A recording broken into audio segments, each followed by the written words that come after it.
My name is Chef Angel Lara. I'm from Lot 5 Dining. We also have Chef Christopher Swanson. Right? I don't know how to say your last name. So first off, as you guys know, we're doing a little cooking demo. We're going to be making a little bit of risotto, a little like a spring risotto, and some spring vegetable ragout. So let's start. First things first, put down some oil. So with the risotto today, can you guys hear me in the back? Okay, perfect. So we have some green garlic, which is just very pungent, tastes like garlic. It's a local ingredient, not quite sure what the farm this was from, but it's local and it's just something very fragrant and flavorful. Fresh, the baby. The baby. The baby. It's green garlic, also known as spring garlic, and there's a bunch of different names you can go from it. But it's basically a baby garlic clove. So if you look down, you guys can't see from here, but if you ever do get some, you can look into it and you can see where the garlic cloves begin to start setting up. And it's springtime, so this is where a lot of baby vegetables come into play. Chop, chippity, chop, chop, chop, chop. Of course. I should get more than that, right? Yeah. Let's see. Come here, you. Oh, this one's really good. So with the risotto, I got oil in the pan first. Just get the pan medium hot, medium or so, and then we'll put the green garlic in there. And I have some risotto or some arborio rice. It's par cooked already, so that way it won't take so long to cook. Otherwise, we're going to be here for like 45 minutes stirring away. You guys don't really want to watch me stir and stir and stir. So it's going to be maybe 10 minutes of stirring as opposed to 40 minutes of stirring. And this is how they do it in a lot of restaurants, just to speed things up so when you go and eat it and you get your risotto like in 8 minutes or 10 minutes, it's because it's par cooked majority of the time. I'm going to grab some of this. Good.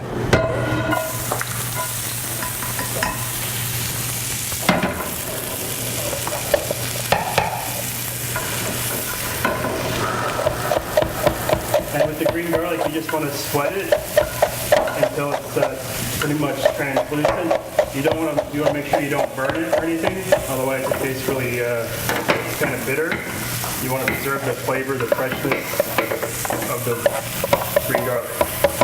So the pan's a little bit too hot right now, so just take it off a little bit to make sure we don't burn anything. And just kind of keep stirring it a little bit.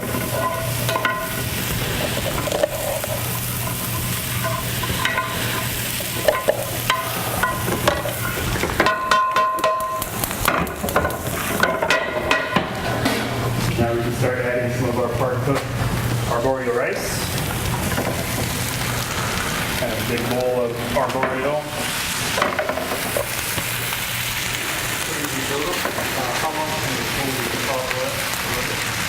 I'd maybe go like 2 days or so, so you can just preserve the freshness of it.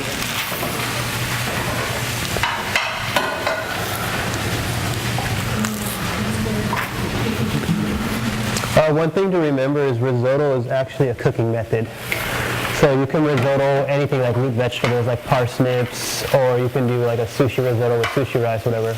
And the reason you use arborio rice is because it's so high in gluten, or not gluten, but starch. So it releases it, and then you come up with like a creamier texture. That's why they use it. That's traditionally what they use for risotto. So with the rice, what you want to originally do, you just want to put the rice in there with the green garlic, kind of let it sweat a little bit, and let the rice toast. That way you can bring out the fragrance of the arborio rice. This one's already par cooked, kind of eliminating that step.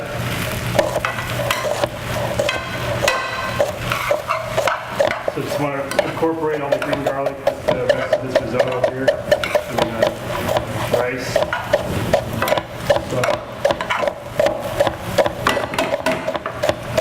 And then like once the rice is toasted, you can add some white wine to it, and that also just kind of deglazes the pan and kind of creates another level or flavor to the dish.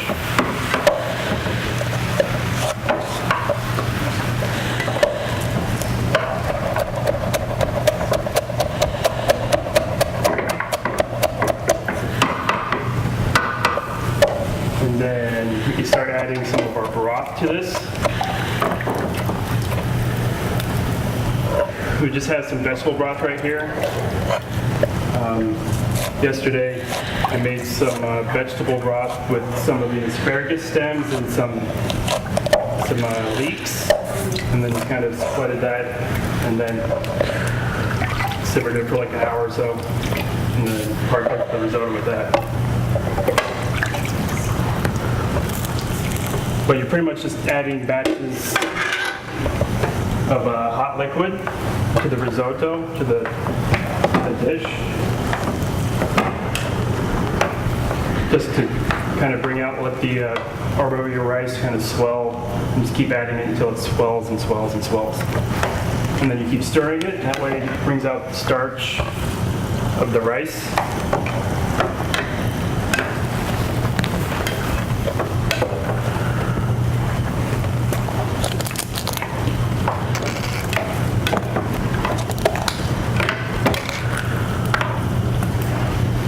Pretty much you're just adding batches of hot liquid, hot broth to the rice. It's not like a traditional rice dish. You want to do it in batches and stir, and that way it starches, it makes it creamy.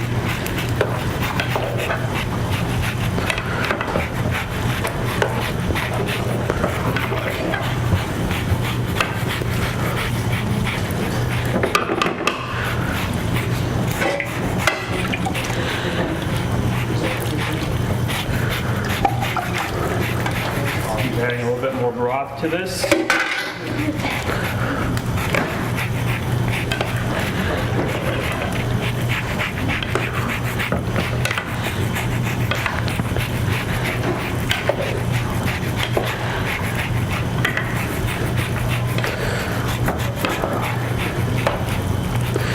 And not to take away too much attention, but right now I'm just zesting lemons. It's just for finishing the dish. And I suggest everybody get a zester, one of my favorite tools to use. It's a great way to add fragrance to your meals. Zest of lemons, oranges. You can also use it for garlic, just to get it nice and fine, or ginger. It's really well for as well. So you can make almost a paste. That one's done. That one's done. Let's see. So also today you'll see that we're using some asparagus and maitake mushrooms inside of the risotto. Like I said, springtime. Spring to me means a lot of fresh vegetables and fresh herbs, because everything's barely budding. Everything's barely coming up. Lots of colors. Lots of colors, yes.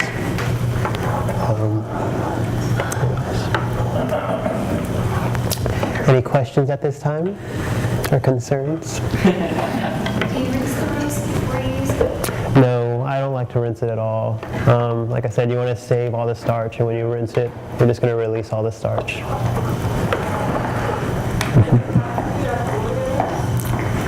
I'm sorry, I couldn't hear you. What was that? Does it have to be the arborio rice? You can actually use different kinds of rice. The most traditional ways you can use arborio rice, but you can use other grains also, because the risotto is just kind of a cooking process of toasting the rice and then adding the broth to it and stirring it. You just want to bring out the starch of the grain that you're cooking, so that way it's like this creamy texture, almost like a porridge.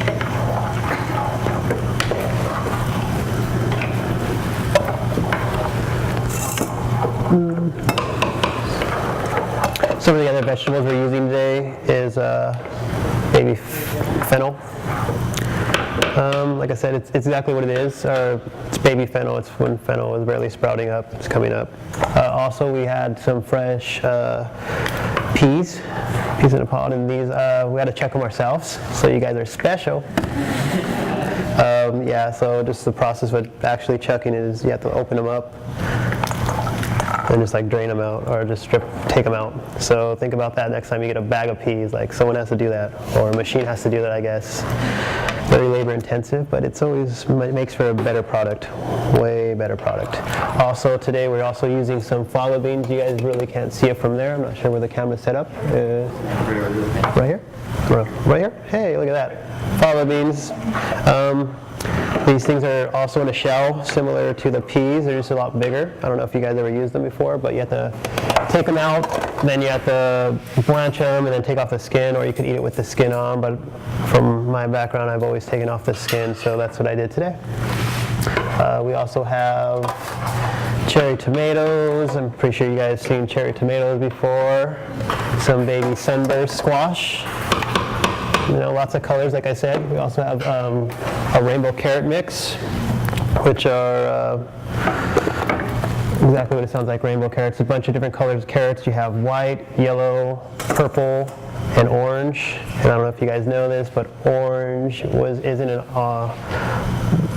the natural color of a carrot. And you ready for go back? So I have some asparagus here that I just par-cooked with a little bit of butter.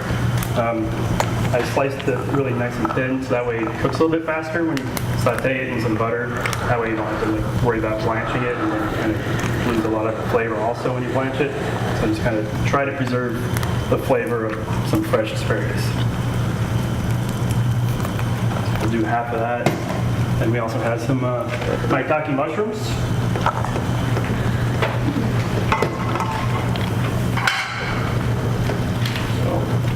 Half of those or so.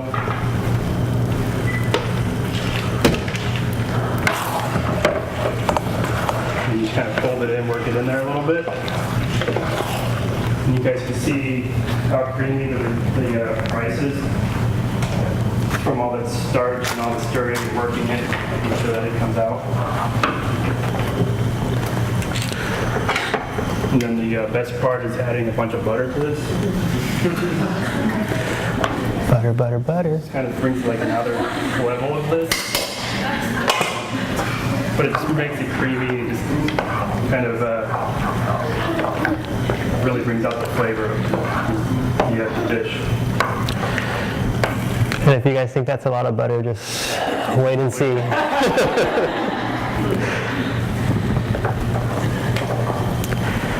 Getting into French cooking, butter and cream, lots of high-end fat, yummy You deliciousness. guys are making the vegetables, is it okay to make it before and then put the risotto in the same pan, or do you want to do it separate and add it later? So this is, it depends on how you want to make your risotto.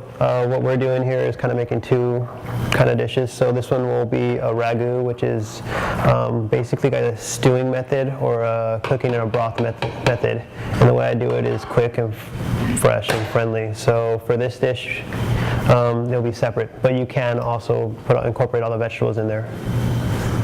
Then we also have Parmesan cheese worked in there. Yummy, yummy.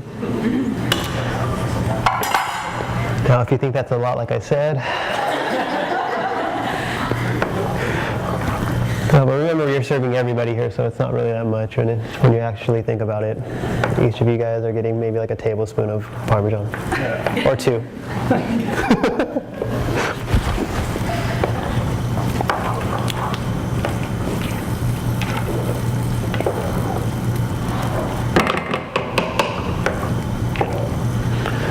Yummy, yummy, yummy.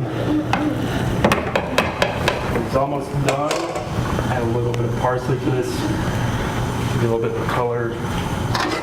Another splash of broth. It's nice and creamy.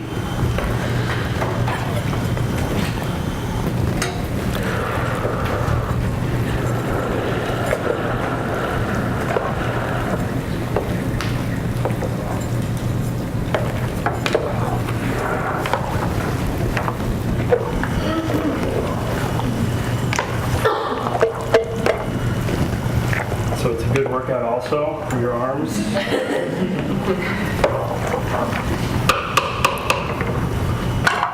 Let's taste it, make sure it's okay, and then we can eat it. Can I taste it, chef? Sweet. Thank you, thank you. Salt. Goes a long ways. Yummy. You approve? See.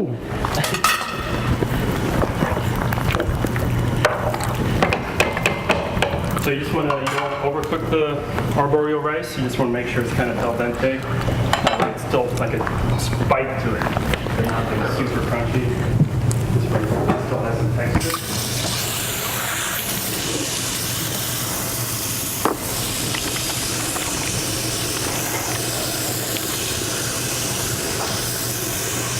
And there's your risotto.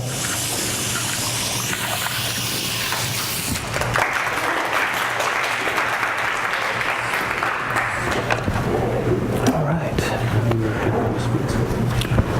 So at this time, I will start making the vegetable ragu.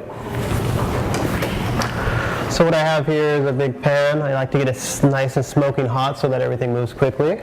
So I'm just waiting for this to come up to temp. Oil that I use, my favorite oil, like I've said before, and I'll say it every time, grapeseed oil. That's my favorite. It's also a healthier choice for oils. It has a higher smoking point, and it has has less added flavor to it. So that's part of the reasons I can do it, because mostly just because of the high smoking point, I can heat the temperature of the oil higher before it starts to burn. Like I said, vegetable or pan nice and hot, lots of oil. I always like to do a combination majority of the time with oil and butter. So let's get a little bit of butter here. Sorry, using my hands, but I taste good, I think. Combination butter. Because it's going so quickly, we'll start throwing vegetables in. And I pre-blanch all these vegetables, meaning that I drop them in boiling water just because I want to make this faster for us. If I was going to do this, if I had more time, I'd took the vegetables inside here because I also develop flavor inside of the broth. But because we're a little strapped on time, I took a shortcut, blanched all my vegetables, or the vegetables that needed to be blanched. So I drop these down, pan's nice and hot, full blast heat. Just trying to get some caramelization, trying to get vegetables heated up. Which one should I go with next? Let's go with some carrots next.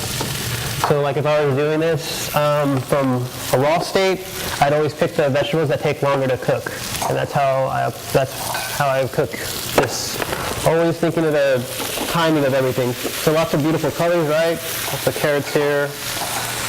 Go with all of it. You can go away.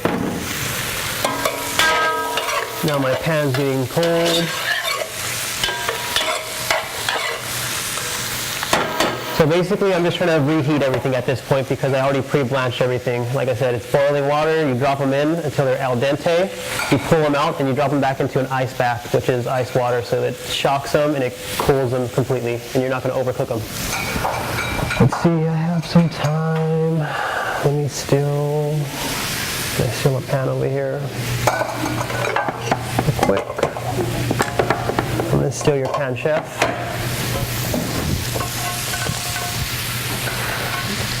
Now this is like a little restaurant trip that I'm doing right now. This is just to help speed everything up. Like I said before, trying to work fast. Carrots are in, right? Like I said, I'm just trying to reheat everything. I want to keep all that bright color. So whenever I'm working with colorful vegetables, it's always, I was taught to always put green vegetables last. Just because what happens to green vegetables when they cook too long, they turn brown and ugly. Not that brown's ugly. I'm brown. I think I'm not ugly. But you're just going to lose the color. So like I said, lots of color in here, lots and lots of color. Still going, let everything heat up. Ba-dum-bum-bum. Get nice and hot. So while this is heating up right now, I'm going to try to make like a base of the sauce right now as well, just so I can, like I said, move a little bit faster because it's going to take a little bit of time to heat everything up nice and hot. So I just added the sunburst in there, full blast, big pot. I'm good for a couple minutes. I can just leave it there. So hopefully this gets nice and hot. It's not hot yet. Make a lot of this. Lots and lots and lots and lots of sauce. Thank you for your asparagus stock, by the way.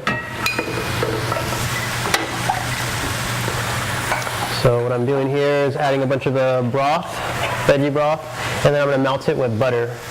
Like I said, lots and lots of butter. That's key to this. It's almost like a glaze when you glaze your vegetables. So you'll see the butter break up, and then it should re-emulsify inside the liquid. When I say emulsify, it shouldn't separate. You shouldn't have oil and then some kind of cream from the butter and then veggie broth. It should be all mixed together, so it should look kind of whitish. You'll see in a minute if I do it right. Hurry up and cook. I think I went a little too heavy on the vegetables. Next, we'll add some baby fennel. If you ever had fennel before, you'll know that it has like a black licorice taste to it, is what I always associate it with. Star anise has that flavor. Some of the herbs that we're using today has that flavor as well. Tarragon and chervil also have that star anise or that black licorice flavor. Most commonly, easiest way to describe it, I guess. So these are going, is this still on full blast? Sort of.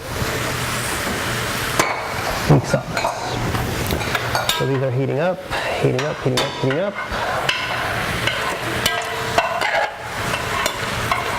Let's see, small dish, shortcut. Take some of these out so it goes faster.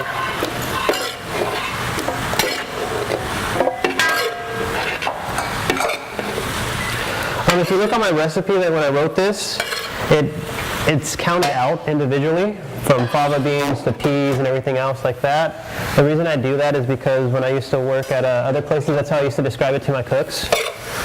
So I'd be like, yeah, make sure you put at least 3 sunbursts, make sure you put like 5 cherry tomatoes, halves on there.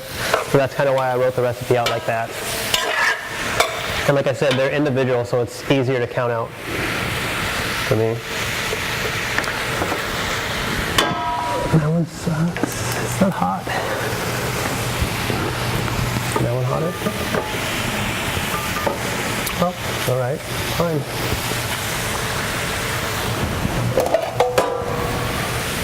Boom, boom, boom. A little bit more out. That's done with.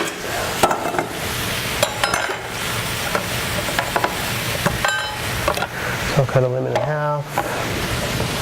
Just give it a little bit of flavor, some lemon juice.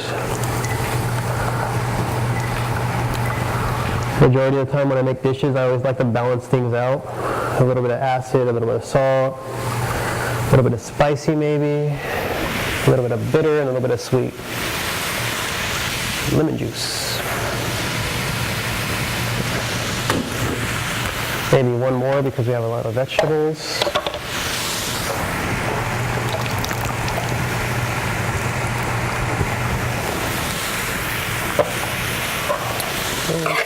I think these are getting warm now.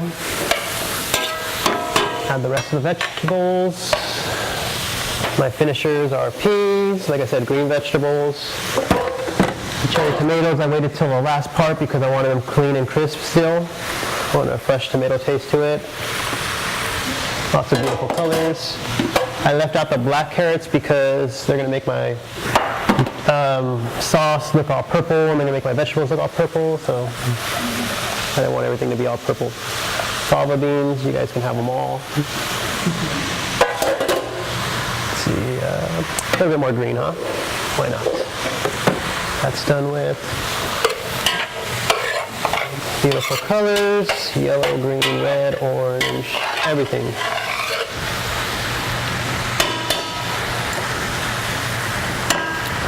So at this point, there's my vegetables. They're heating up still, right? Let's grab some more butter over here.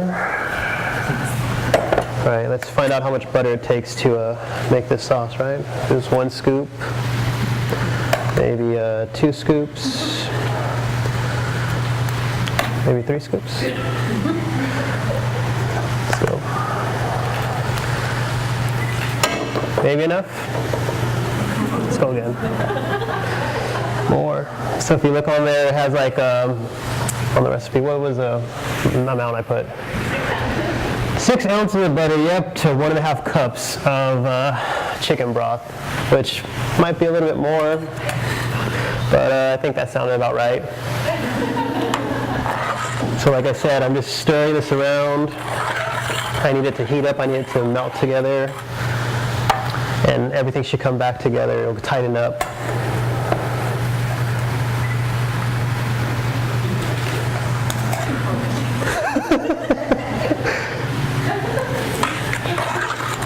Almost a butter sauce, yes.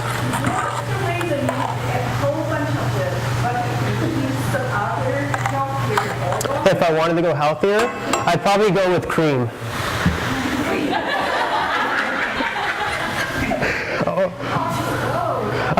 Yeah, I'm just putting a lot here because I kind of put a lot of liquid. I'm just balancing it out so it reaches that consistency that I want. And then I'll fold it inside the vegetables. Like I said, it's lots of vegetables. If you do want to go healthier, then you can go ahead and use margarine, or you can use, or just use oil, or just take away the butter and just use kind of a broth. But for this idea, and for me, when I want to make really, really good vegetables, I glaze them in like chicken stock and butter. And it should be nice and tight and beautiful and glazed and delicious. So yeah, sorry. Any other questions, concerns? Vegetables, when I boil them in salt water, it adds a little bit of salt to them, but I still need to re-season. So I'll put a little bit of salt.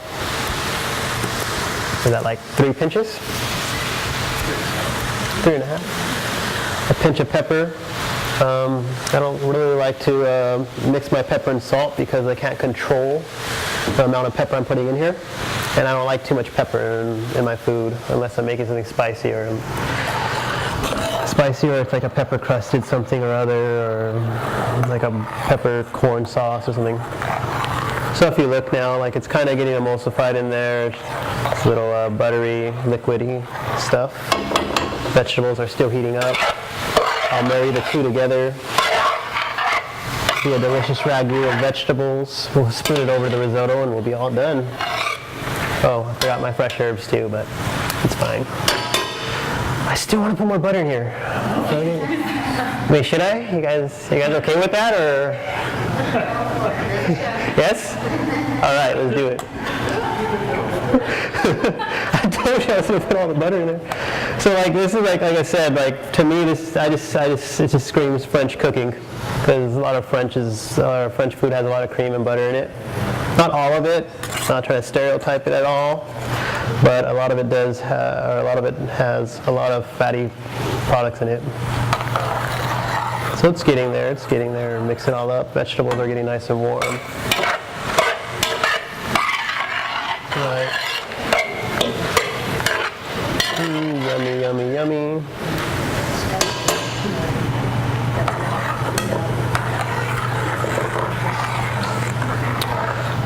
I wish this burner was actually high.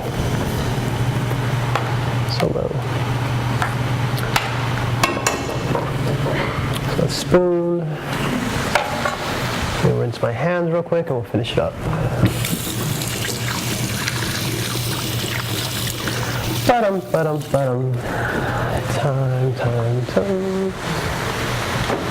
Just roast your tomatoes. Butter's going. Yep. Do you have any more spoons over there so I can taste this? Oh, right here.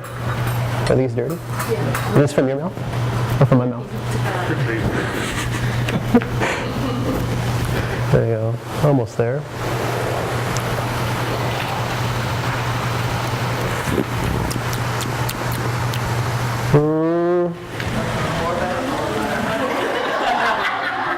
Maybe. A little salt in it, season it up. A little bit of pepper.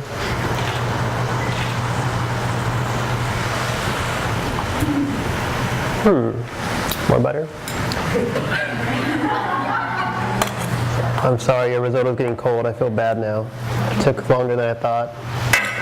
I hate cold food, or I hate serving cold food. So hopefully you guys understand. Unsalted butter? Yes, it's unsalted butter. Whenever I cook, I always use unsalted butter. It's just what I'm used to cooking with. So, yeah. Because I like to control everything, and I control how much salt is in it. Opposed when you get salted butter, you have salt in it and you don't even know. Sometimes it's too much. Oh, thank you. Vegetables are good. Peas are green. Carrots are orange, yellow. Cool. Let's see. Go away, spoon.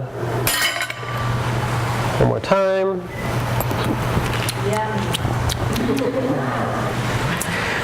I'm going to blame it on the vegetable stock. No, just kidding.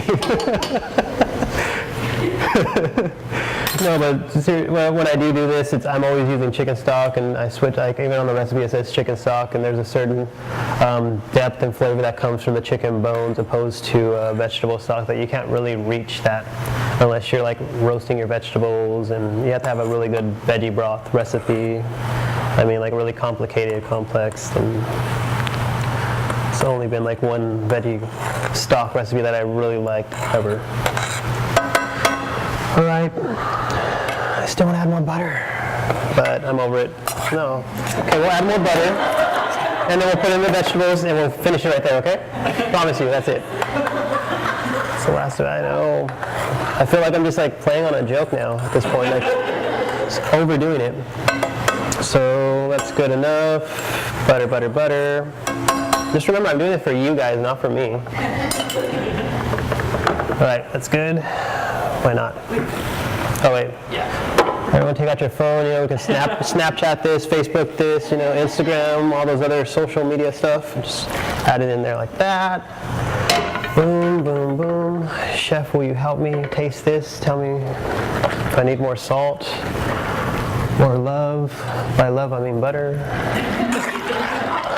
It's okay, And like I said, it's better when you get to boil the vegetables in it because it absorbs inside there, but because we're on time restraint, just like the risotto, we kind of have to take a little bit of shortcuts. It's okay, we need some more salt in there. It's a little bit of salt. Cool. More butter. More butter. Yes, I agree.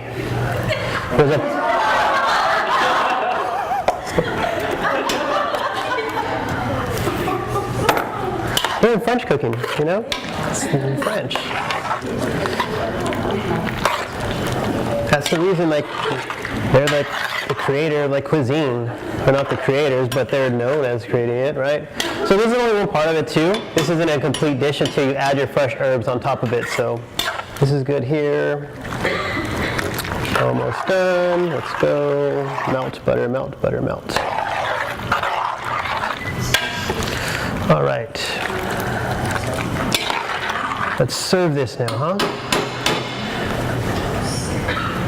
Go away, spoon.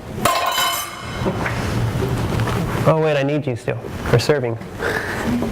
So let's go take this over here. Do you have room? You put it on there. Okay, put a towel down. I don't want to burn the... There we go. Cool. Let's get some spoons. Yeah, if you serve it, put it in the bowls, I'll garnish it, yes.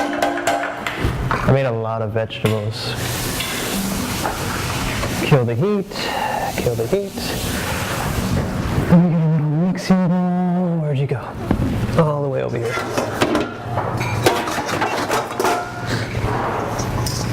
So like I said before, nice little herb mix. You guys can't really see, or let's see. Nope, over. Hey, over there, hey. There you go. This way, this way. Hey, haha. We have chervil, tarragon, and chives mixed up in here. And then I'm gonna add some of that in there. In a bowl, you guys really can't see me add it in a bowl, but it's there. Just a little bit, a little less. And then I have lemon zest here, which I'm adding to the herbs as well. hit it with a little bit of oil just to give it some shine. Looks all pretty and nice.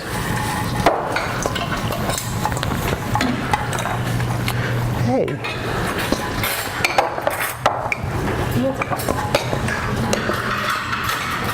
We'll put a little bit on top. Hey, lots of chives. Yummy, yummy, yummy. You guys have enough vegetables? Yeah.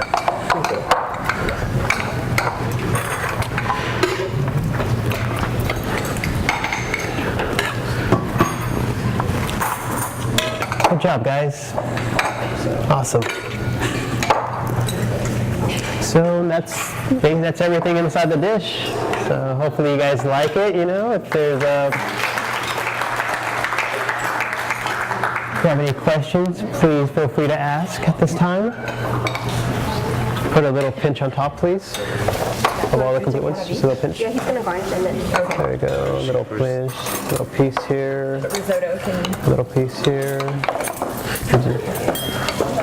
You want to get the ones with the green on top.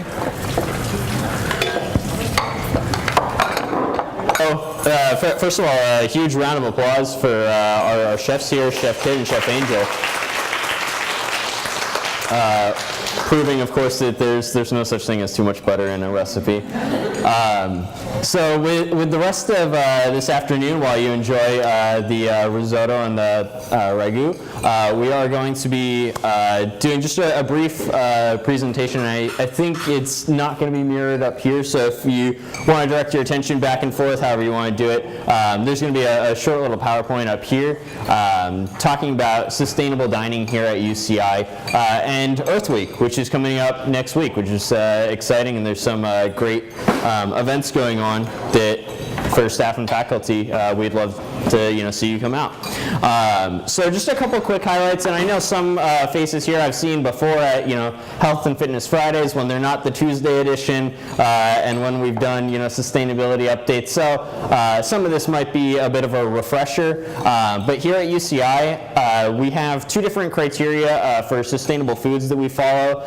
One, the UC system has defined sustainable foods, and then also there's a national body called ASHI that we adhere to their standards for what is sustainable. So under those policies, actually 26% of the food here on campus is sustainable, and I'll talk a little bit more on the next slide what that really means, what is sustainable food. We're also very highly committed to reducing waste here on campus.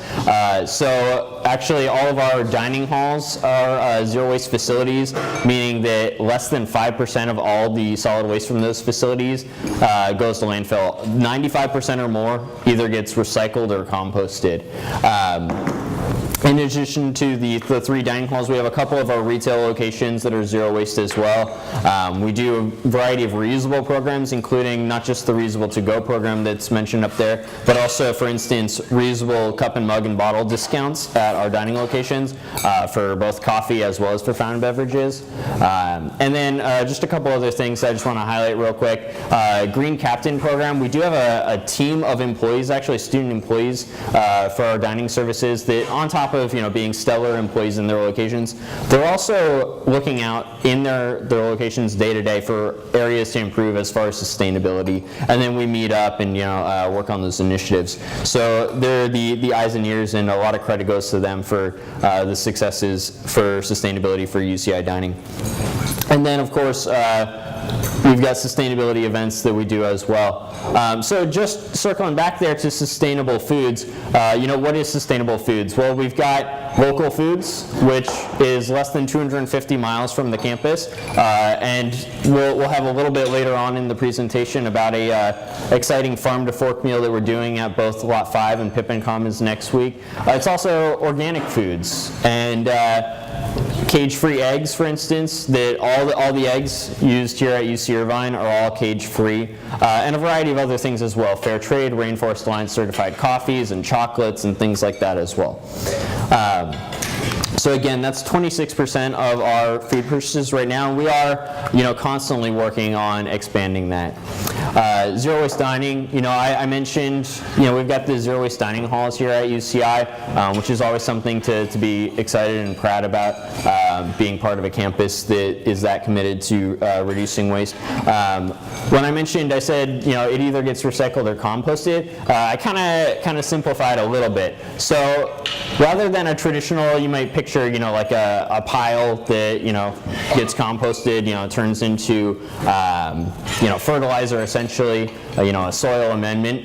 We actually go through a process called anaerobic digestion, which we're just lucky to have the partners and the facilities here in Southern California. So actually all of the food waste, when you go to, either our retail locations, East Food Court, BC's, Phoenix, where you can separate out in the front, as well as the pre-consumer, like any kitchen prep food waste that we have, and then of course the food waste in the dining halls, both on the front end that you guys see, as well as any kitchen prep waste there. That actually goes to waste management here in Orange County, and they run a machine, they call it the core. It processes that, turns it into a kind of a slurry, more liquidy, almost like a soup sort of thing, and then that goes to local water and sanitation districts that run these gigantic anaerobic digester tanks that have microbes, bacteria inside them. Those bacteria actually they digest the food waste, that slurry,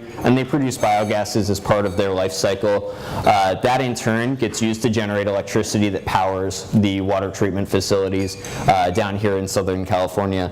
So it's a great kind of give and take. And then in addition, as I'm sure many of you know, other parts of campus have worked on this. Over 95% of the irrigation here on campus uses reclaimed water from the local water treatment facilities as well.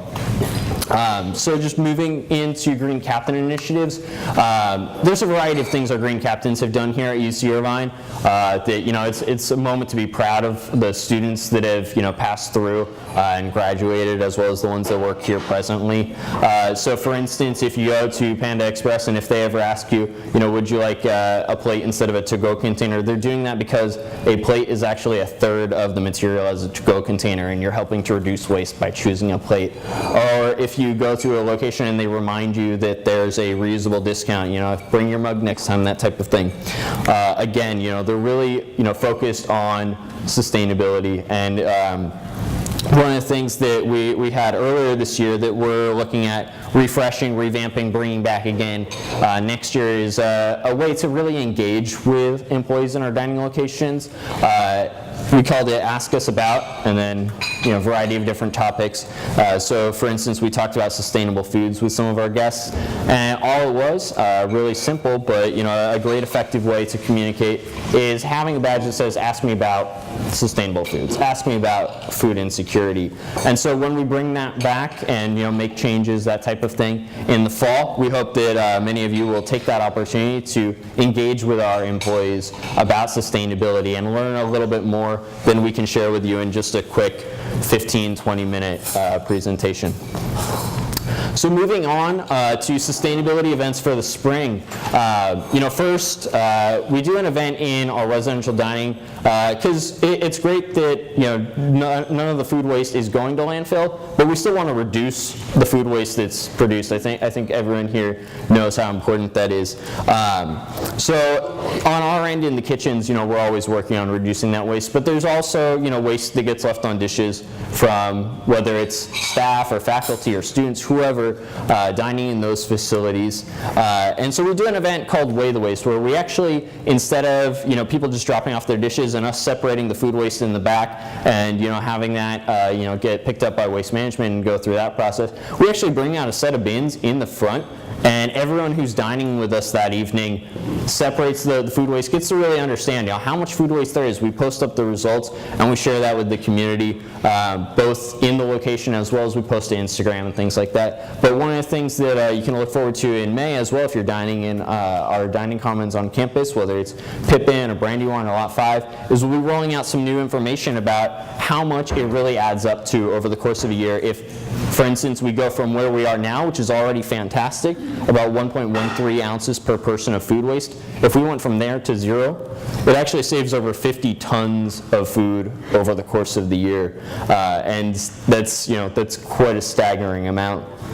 So we had a couple of those events just 2 weeks ago or last week, and then we've got another set of those events coming up at the end of May and the beginning of June too. So we're always keeping the campus up to date as far as what food waste is looking like, and we hope that you'll check that out, whether that's just popping onto our Instagram or actually even coming one of the evenings that we're doing one of those events. One of the other things that we do every Monday is Meatless Monday, and so of course today's Tuesday, so we've got we've got chicken stock, we've got some butter in there, but Monday, Meatless Monday here on campus, we try to highlight a lot of the meatless options. One of the things that we brought earlier this year, and still it's featured in our dining commons at Lot 5 in Pippin, is a always vegan station during lunch and dinner. So we've got that, as well as other ways that we're highlighting what's vegan, what's vegetarian, so that you can find that, whether that's checking it out on UCIdining.com on our menus, or going to the locations, and we have signs that'll help direct people to that. And then really the thing I'm excited to talk about the most is our Earth Week event. So we've got 3 big things. We've got all week long, getting caught green-handed. We've got on Wednesday a sustainable foods fair, and on Thursday a farm to fork lunch. So actually, let me just talk about getting caught green-handed right here. So all throughout the week, we've got some sustainability interns who are going to be going around different parts of the campus. And if we see you guys, whether that's not wasting food, using a reusable cup and mug, doing anything that's sustainable, you go to the bins at Phoenix Food Court and you're actually taking the time to separate out what goes in the compost bin, what goes in the recycling bin. If you get caught green-handed, you're going to get a prize. So our interns will be giving you a nice little thank you for being sustainable here at UCI. Wednesday, this is the thing I'm most excited about. We had this last year, and I know some of the faces I see here made their way out. Hopefully many more of you will come this year as well. This Wednesday is going to be our second, looks like annual at this point, Sustainable Foods Fair, from 11 a.m. to 2 p.m. out at Ring Road by Humanities. So that's between Humanities Hall, HIB, Humanities Gateway, that whole area with the giant star-shaped planter. We've got 24 different booths that are going to have samples, prizes, activities. They're going to have the bike blender out there. They're going to have an aquaponics demonstration. I mean, there's all kinds of things. So carve out a little bit of your afternoon, stop by the Sustainable Foods Fair, bring your coworkers. It's going to be really exciting. And then Thursday, another event that we hope many of you can come to. We're doing a farm to fork lunch at both Lot 5 and Pippin. So, throughout the school year, we feature, different local foods. This lunch, we're really, doing, all out, bringing out a bunch of our different, local produce options. So I don't know how visible it is there, but there's an email that went out to most of the staff and faculty this afternoon. If you didn't get it, just come up to me afterwards and I'll make sure we get it forwarded to you. It's got that local highlight as well. So our lunch at those locations is 11 to 2. Again, like I mentioned before with Weigh the Waste and with other things, we certainly welcome staff and faculty to the dining commons. It's not just a student location or a student experience. And so if you're looking for what are all the different local foods and where do they come from, what are the farms that they're coming from, and what's a little bit of information about the farmers that grow this food, we're going to be featuring a lot of that at those locations. And I think tomorrow, if you want to get a little bit of a sneak peek, there will be an Instagram post featuring some of that as well. So that's wrapping up. That's just the very brief, top-level summary of sustainability here at UCI Dining. If you do have any questions, feel free to come up to me afterwards or shoot me an email or call our office, and we're happy to help. So that's all I've got.